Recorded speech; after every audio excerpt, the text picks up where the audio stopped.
Thank you. It's good to have all ages represented here. I have a big time with the old folks these days, and I go out to rest homes and so on. I kid them a lot. I'm one of them. I can call them anything, get away with it. I can see with my bifocals. My dentures work just fine. I can live with my arthritis, but I sure do miss my mind. They love that. After all these years in the ministry, I think I'm entitled to a few observations. I'm going to make a few, whether I'm entitled or not. With your kind indulgence, I'd like to reminisce a little. And we have in Psalm 66 a suitable passage for such reverie, I think. 66, verse 16, coming here, all ye that fear God, and I will declare what he hath done for my soul. I cried unto him with my mouth, and he was extolled with my tongue. If I regard iniquity in my heart, the Lord will not hear me. But verily God hath heard me. He hath attended to the voice of my prayer. Blessed be God, which hath not turned away my prayer, nor his mercy from me. At my age, I'm supposed to be retired. I'm tired sometimes, but not retired. In a rocking chair, drawing my Social Security and talking about the good old days that weren't so good, after all. Somebody wrote Horace Greeley, the newspaper man, one time, said, your paper's not as good as it used to be. He answered, it never has been. And you feel that way about the good old days. Distance lends enchantment to the view, you know. My memories begin in the old home in the foothills of the Blue Ridge Mountains. Came from a little place called Jugtown. They've got a book out about me now called Journey from Jugtown. They don't make the jugs there anymore. They used to make not only the jugs, but some of the contents therein in some parts of that community. But my old home, and I still hang on to what's left of it, and have dreams of doing it over, but that'd cost more than building a new one, so I probably won't do anything.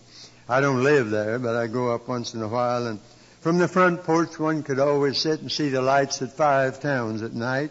On the west, the Blue Ridge Mountains, Grandfather and Table Rock, and all the rest of them. And on the one side, I was impressed with man's progress, and on the other side, with the eternal goodness as those mountains stood like silent sentinels along the western skyline. I came along in 1901, which is the first year of this century. People always get mixed up about their mathematics there. Those of you that make it to the year 2000, sure as you're born, they'll be celebrating the beginning of the new century in the year 2000. That's the last year of this century. The new one doesn't start till 01, but a lot of folks don't seem to remember that. So I'm in step, really, with the century, it seems to me. And I never did know the day when I didn't feel called to preach.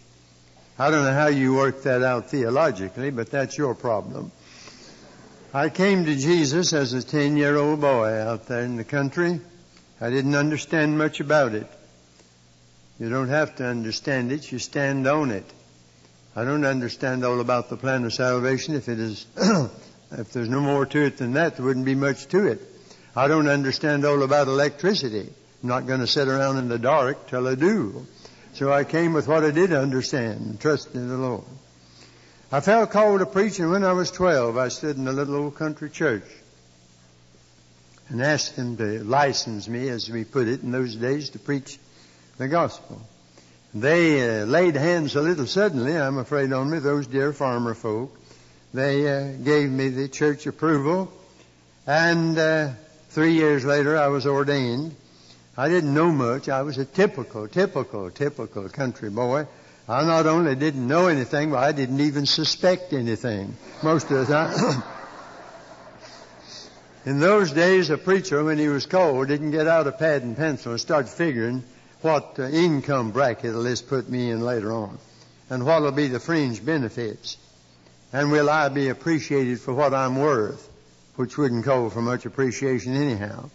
A call to preach settled it. You either did or you didn't. Here am I, Lord, send me. I made my first talk away from home in the little town 12 miles away, Hickory.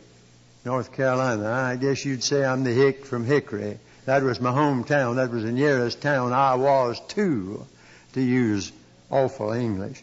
And so when we went over there, we didn't have an automobile. There weren't many Fords running around even in those days, and persuaded a neighbor to take us in his. One of the old model, old model. Jack Wurtson and I 2 weeks ago, he's got one on his place up there at Word of Life. We rode around all over the place blowing the horn and had pictures taken. Why, you'd have thought I was Billy Graham or something. But this old Ford with the bulb horn, 30 horsepower and 20 of them dead. We started across those dirt roads. And when I got to Hickory, I've been in bigger places since, but never been in one that looked as big as Hickory did that night. Looked in down the aisle of the First Baptist Church, looked like a mile to the pulpit. Father and I weren't accustomed to town churches, and he said, I'll sit back here, and I went down. They put me in a chair. I stood in a chair, and the pastor of the church stood on one side, and the state evangelist stood on the other, like those fellows holding up the hands of Moses. And I did the best I could. And that's what I've been doing ever since, trying to do the best I could. That's all God asked anybody to do, is be faithful. He didn't ask you to be brilliant. He didn't ask you to be successful. He just asked you to be faithful, and that's what He'll reward you for, good and faithful servant. I didn't know much about theology. Sometimes I thought, though, the happiest fellow in the world is a brand new Christian before he's met too many Bible scholars. I didn't know any more than to believe the Bible just like it read and trust the Lord. When Amos, and he's always been my favorite preacher in the Bible, he was a country preacher for one thing. I'd like to hear Amos address the ministers' conference sometime today. I think that'd be refreshing if Amos would come along and give us one of his messages. When he went up to Bethel to preach, no ministerial committee had invited him. They asked him to leave, but they didn't invite him to come. He hadn't sent his manuscript on to headquarters to have some scribe who couldn't preach for sour apples anyway, and had never done any real preaching. Take a red pencil and go through the MS to make sure there's nothing in it to disturb the status quo. He didn't know anything about that. Dr. Kyle Yates said his time had not been spent in a divinity school. He was unwilling to be made a member of the guilds who made their living by bowing to the wishes of the people and preaching a pleasing message that would guarantee a return engagement. He didn't take the teeth out of his sermons in Tekoa and then gum it up at Bethel. When he went up there to preach, I'm sure that Dr. Amaziah, D.D., Lit D., and all the rest of it must have said to him, what do you mean coming out of the backwoods to preach? Don't you know you're in the capital? Don't you know this is the religious center even of the country? You're talking hard times and prophesying judgment. We never had it so good. Go back to the backwoods. You don't belong on the boulevards. Where are your credentials? Amos said, I'm not a preacher by profession. I am not a prophet. I'm not a preacher by parentage, not the son of a prophet. I'm a preacher by providence. The Lord called me. And that's all you need to preach anyhow. You know, we have had generalissimos. General Chiang Kai-shek was a generalissimo, and Franco of Spain was a generalissimo, and sometimes we have preacherissimos. The only trouble is when they get to be a preacherissimo, they issimo more than they preach. And they don't amount to very much. But when I went up to my Bethel to preach in those days, I reminded myself that Amos didn't go up to his Bethel to make his preaching acceptable. He went up to make it available. He didn't go up to make them like it. He went up to see that they got it. When I started, they said, boy, preachers don't last. They never last. Well, I think 65 years is long enough to give it a try. But I had a fire in my bones and was weary with forbearing, and I could not stay. I never traveled any beaten paths all my life. I didn't go where they said go to school, and I didn't stay in any place long. I wanted to preach. I was restless. And I remember that since I'd started out as a boy, the old principal of the high school, now Gardner-Webb College in North Carolina, came to me and said, Vance, you're no genius, but if I were you, I believe I'd blaze my own trail. Well, you could have knocked me down with a feather. He was getting boys ready for Wake Forest and girls for the girls' college at Raleigh, and for him to say a thing like that, and I got to thinking about it. I followed that course through the years, but I made many mistakes and had to learn the hard way. My first pastorate was a country church, and after World War I, new ideas were going around. Modernism, with Harry Emerson Fosdick as its high priest, was making their appearance. We'd had the Scopes trial, the monkey trial down in Tennessee. And it's an index to the condition of this country today that we applaud Clarence Darragh and boo William Jennings Bryan. And yet Mr. Bryan was one of the greatest statesmen who ever had a government post in this country. One of the greatest orators who ever opened his mouth to speak. I got to hear him a few times. I could have listened all afternoon, no matter what he talked about. But he knew God. He loved the Lord. I was impressed in those days. Looked like things were taking a turn for the better, making the world safe for democracy. That's what we fought World War I for. Some of you old-timers remember. It hasn't been safe for anything since. Certainly wasn't for democracy. But the new gospel, according to the modern mind, rather intrigued me. I found out later that it wasn't much modern, not much mind, but it did intrigue me then. And I became a bit infatuated with it. Tried to preach it. I believe still in the virgin birth. I hadn't gone that far, but I was going. And the fire went out of my bones. And finally I gave up my church and went back to the old home in the hills. People were asking what became of the boy preacher. And I had nowhere to preach. The Lord closed every door right in my face. And one day I came across a poem. It took me years to find the whole poem, but I couldn't forget 2 lines in it. How sad will be the days in store when voice and vision come no more. I'll never forget that one.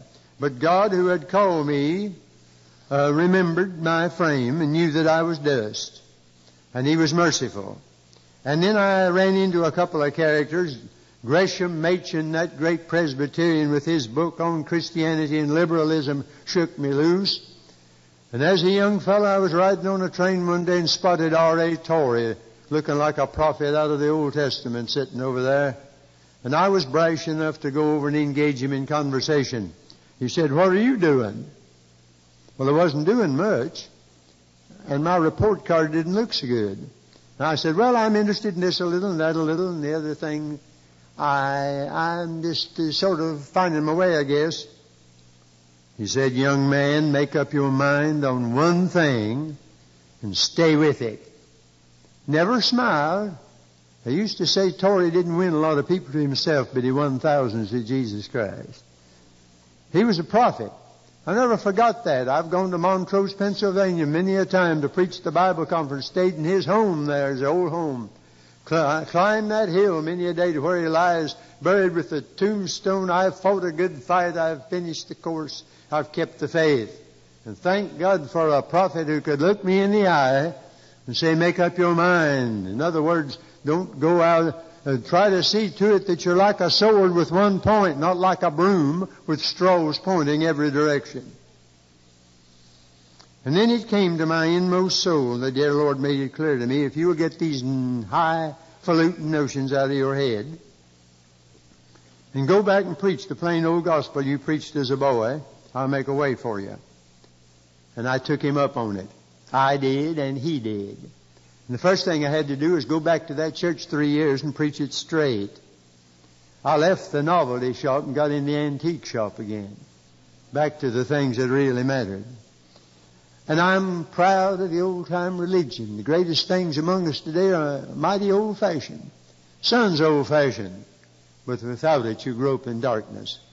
Air's old-fashioned. Without it, you gasp and die. Water's old-fashioned. No satisfactory substitute's ever been discovered. Don't you get excited over the fact that we've split the atom and gone to the moon. Sin's as black as ever, hell's as hot as ever, judgment's as certain, and salvation as free, and eternity's as long. And never forget that living He loved me, and dying He saved me, and buried He carried my sins all away. Rising He justified freely forever. One day's coming, oh glorious day. Preach it as never before. Live it as never before. It's a sad day for any preacher, and I meet many of them over the land, and there was one redeeming thing that came out of my experience. I can spot that poison when it begins to work. And then's the time to spot it. And that's the time to head it off.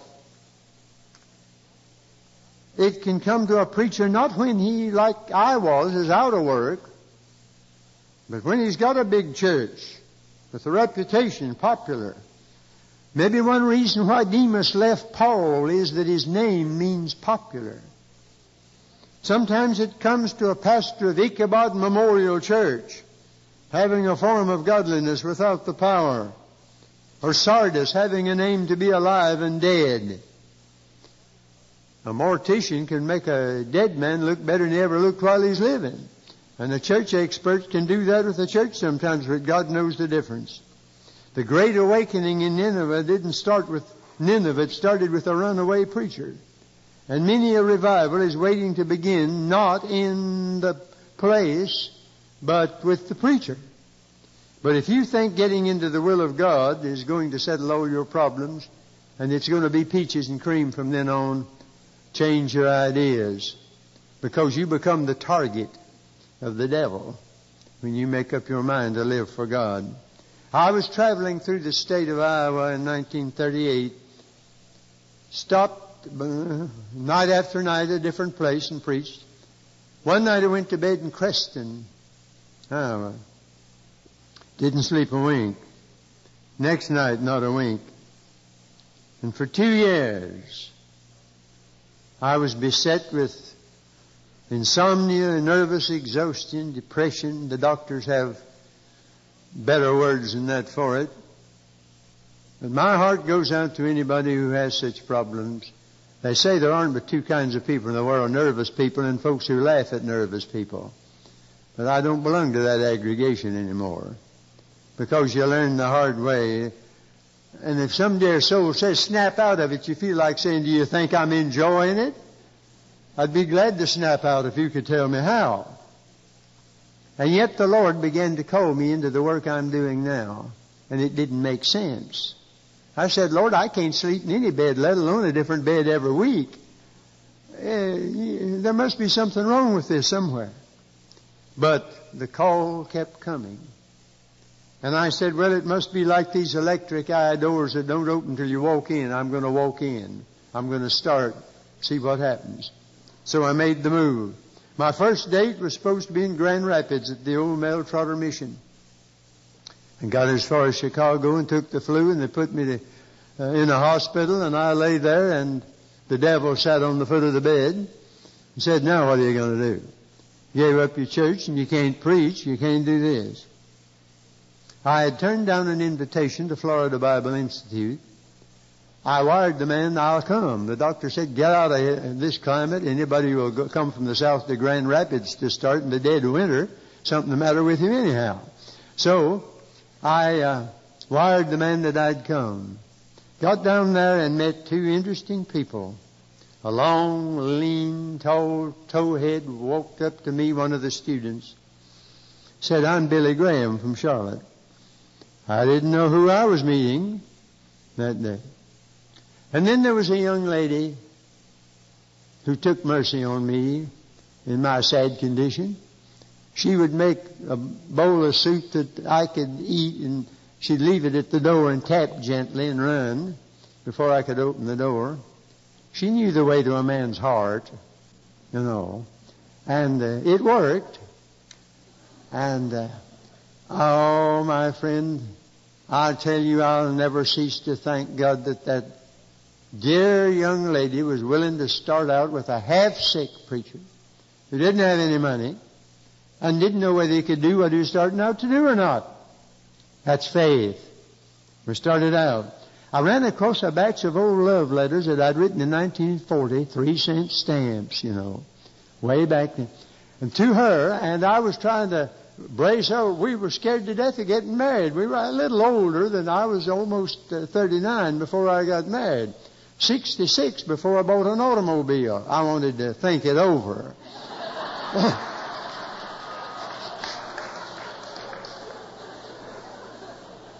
But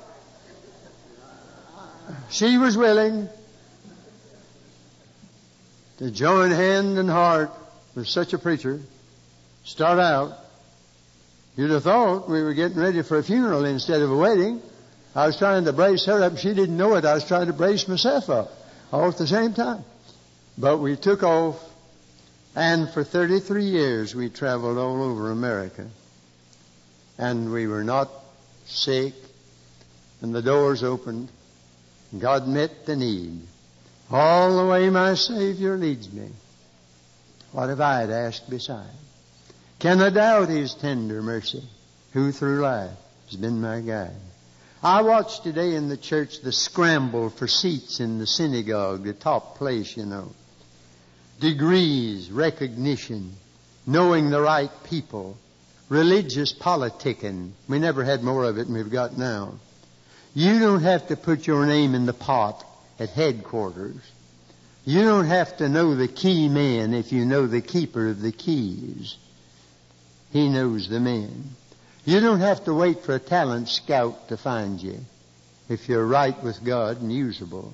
God's got a waiting list. The eyes of the Lord run to and fro looking for somebody in whose behalf He can show Himself perfect. Not show you perfect in His behalf, but Himself in your behalf. He's on the lookout. He's short-handed. He needs help. Sometimes people say, I don't know what's the matter with me. God doesn't seem to use me. Listen, friend, God will wear you out if you're usable. You just get on the usable list. He'll use you to the full extent of your usability.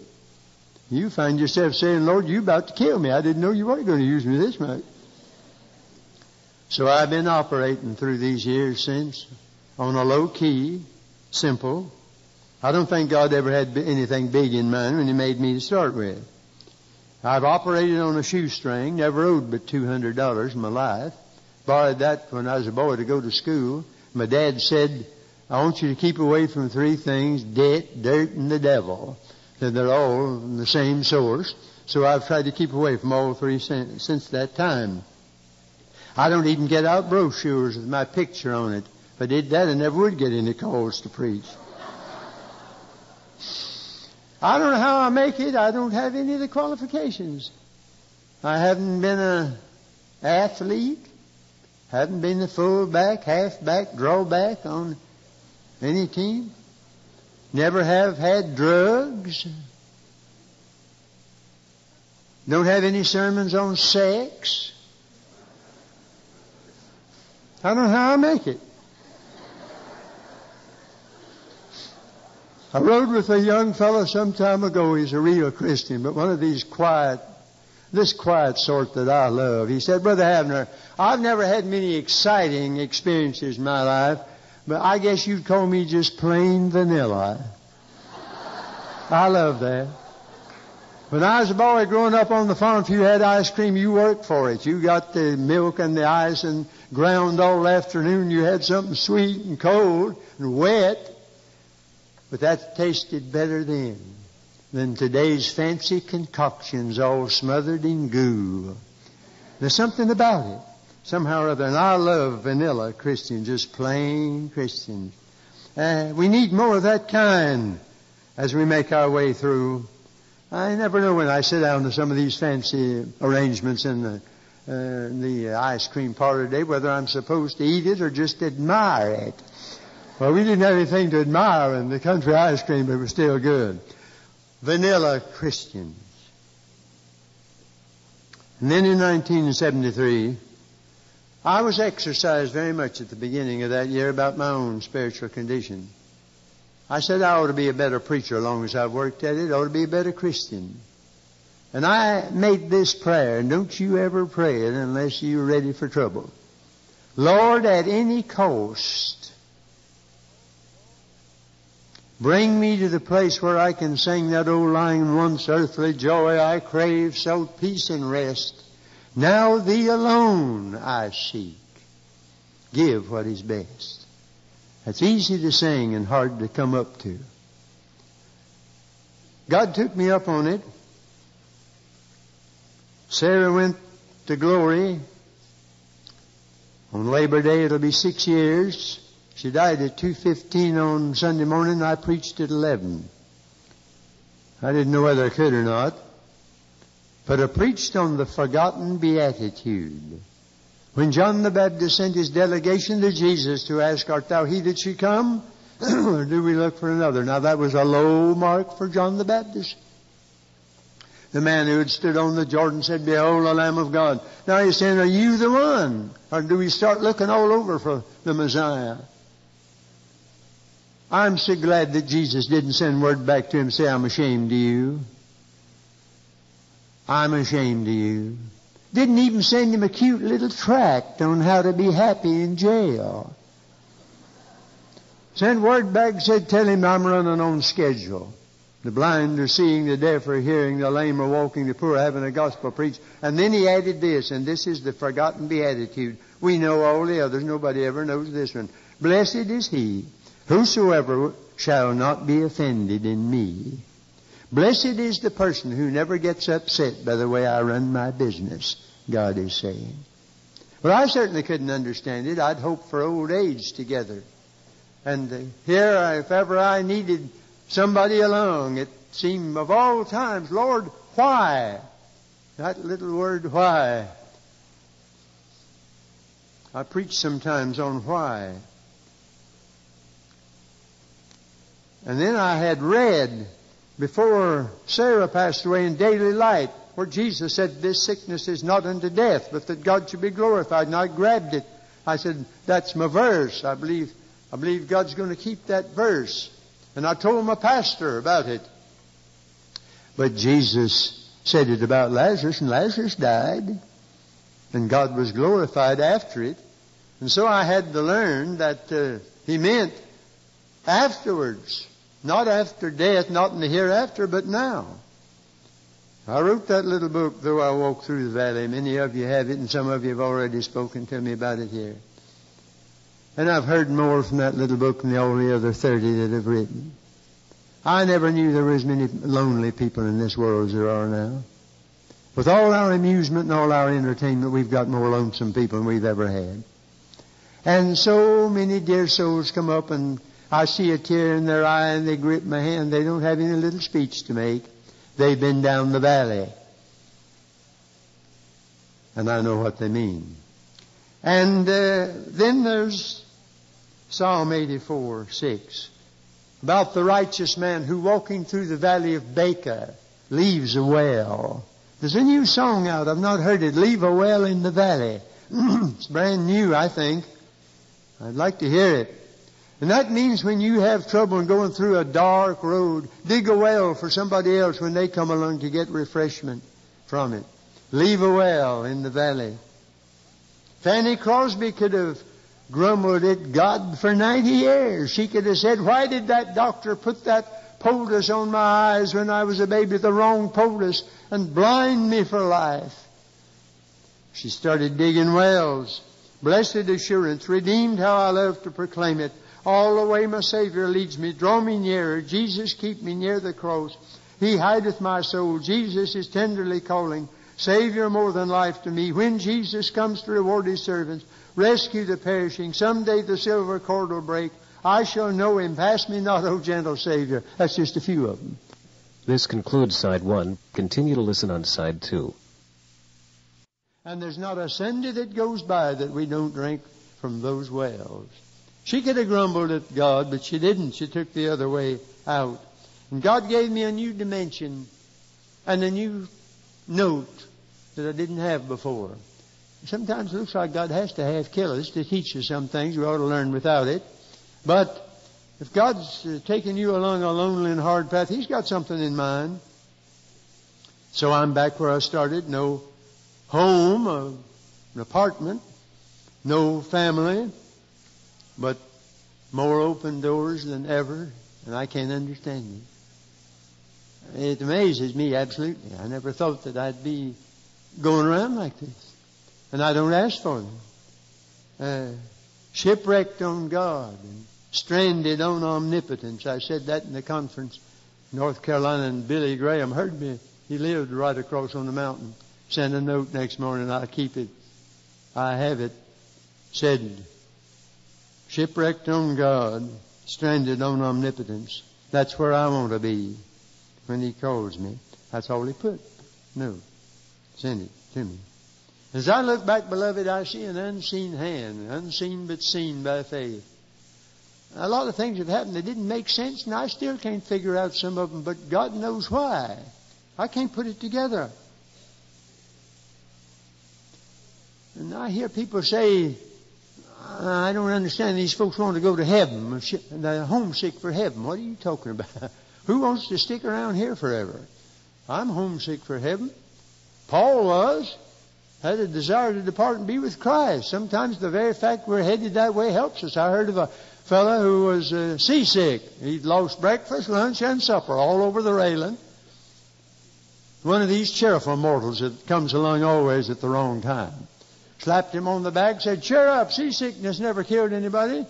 Said, don't tell me that, it's the hope of dying that's kept me alive this long. So it's the hope of dying that's kept me going. Years ago, many years ago, I had a meeting in the First Presbyterian Church of Narberth, Pennsylvania. The preacher has since gone to the most prestigious Presbyterian church in America, Fifth Avenue, New York. He's written a book, Home Before Dark, and that title intrigues me. I love that title, Home Before Dark. When I was growing up in the country, Dad had an understanding with me that I was to be back home by sundown. We didn't argue about it. We didn't do much dialoguing back in those days. Dad did a lot of monologuing. And when he laid it down, it stayed laid down. He believed he was the head of the house, and the rest of us were inclined to agree with him. So I made it a point to be home by sundown. And you know, my ambition as I stand here this morning, I want to get home before dark. O. Henry, the short story writer, lived in Greensboro, and his last words before he died was, I don't want to go home in the dark. But I don't know what he meant. I don't mean I think what he meant. But I want to go home before dark if it'll please God. I'd like to before my physical faculties play out. I've seen some dear men. Oh, I went to see one the other day. What a rugged preacher he had been. When I walked into the room and looked at him, I'm afraid my face registered the shock, and I'm afraid he noticed it. He's gone now. But I know the day when he was such a burly physical specimen. And I've found myself saying, like dear Dr. Culbertson at Moody Institute, in his last days, Lord, when thou seest that my work is done, let me not linger on with failing powers, a workless worker in a working world. I know what he meant. I'd like to get home before dark that way. And I'd like to get home before dark before I make some blunder, because, dear friend, if you're saved, you're saved. But you're never safe till you get home. Safe from blundering and safe from saying something that'll spoil your testimony and make that last blunder on the last mile, and they'll remember that and forget everything you did back up the road that was good. That's human nature. So watch that last mile of the way. You're not home yet.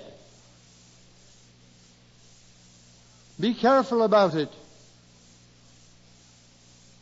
The men that followed Churchill, Anthony Eden, was a fine Britisher, brilliant man, but he sort of blundered at Suez. And if you mention him now, a Britisher may say, yes, too bad about Suez. But he did so many wonderful things before Suez. So watch. And then I want to get home before the lights go out in this old world. The darkness deepens, Lord, with me abide. Fast falls the eventide.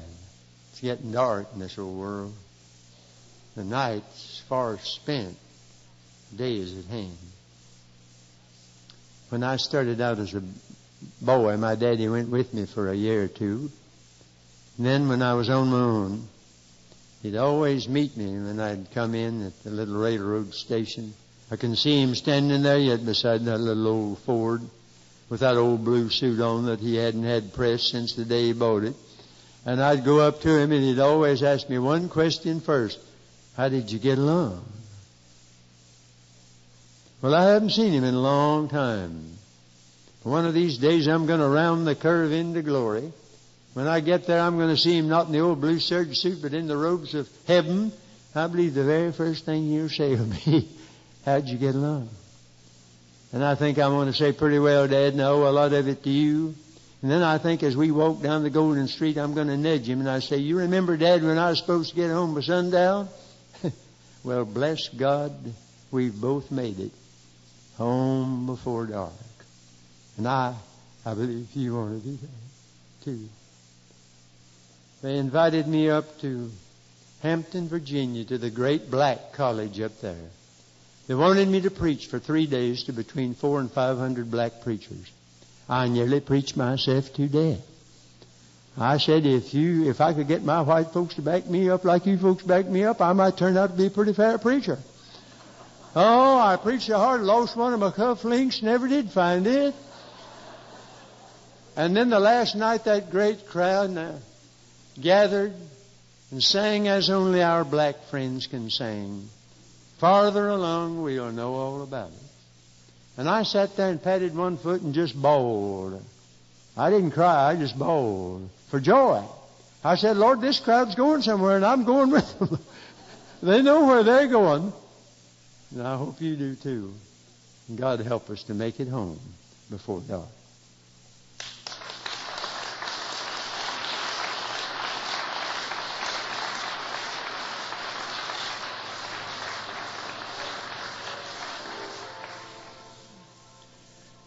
We'll all be there someday, sinners saved by old-time grace.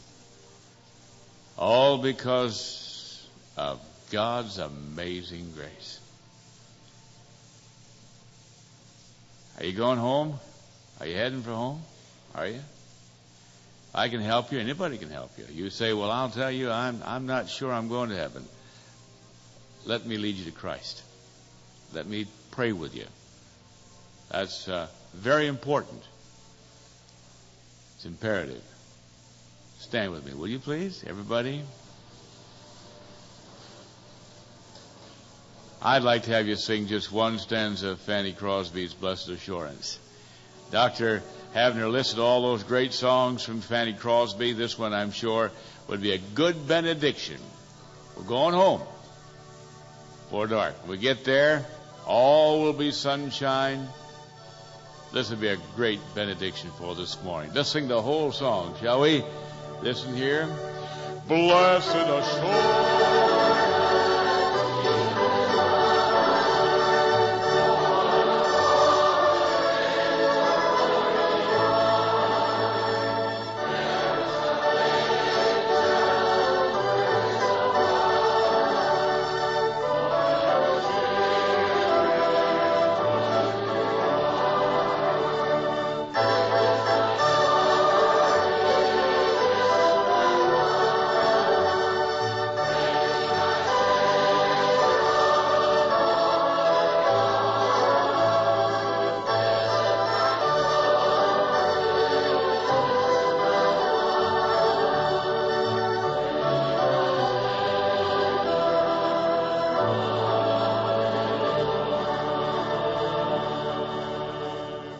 Maranatha, lo, he cometh. And all God's people said,